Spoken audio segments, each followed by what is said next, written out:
Hi అండి. పక్కా కొలతలతో టమాటా నిల్వ పచ్చడైతే పెట్టానండి. పచ్చడి కావాలని ఒకళ్ళు అడిగారు. ఆర్డర్ పెట్టుకున్నారు. ఈ టమాటా ముక్కల్ని నేను ముక్కలుగా కట్ చేసి పసుపు, ఉప్పులో ఒక 3 రోజులు నానిన తర్వాత ఆ ముక్కల్ని ఎండబెట్టి, ఈ ముక్కలు తీసిన పులుసులో నేను చింతపండుని ఒక 2 రోజులు నాననిచ్చాను. ఇలా గ్రైండర్‌కి వేశాను. ఉప్పు, కారం, పసుపు అన్నీ కొలతలతో ఆవపిండి, మెంతిపిండి కూడా కొలతలతో ఏసానండి. ఇన్‌స్టాంట్‌గా కూడా పచ్చడి పెడతారు. దానికంటే ఇలా టేస్ట్ బావుంటది. నిలవ పచ్చడిలాగా ఈ టేస్ట్ చాలా సూపర్‌గా ఉంటది.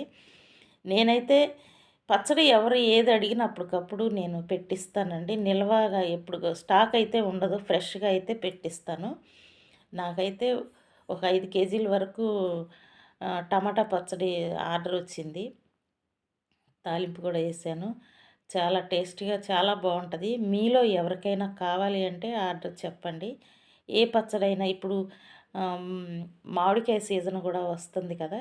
ఉసిరికాయ, గోంగూర, టమాటా, నాన్ వెజ్ పికిల్స్ ఏది కావాలన్నా ఆర్డర్ పెడితే వెంటనే నేను పెట్టి 2, 3 రోజుల్లో ఇచ్చేస్తానండి. అప్పటికప్పుడు పెట్టినయే ఉంటాయి నా దగ్గర. స్టాక్ అయితే ఉంచను. ఈ వీడియో నచ్చితే లైక్ చేయండి. Thank you.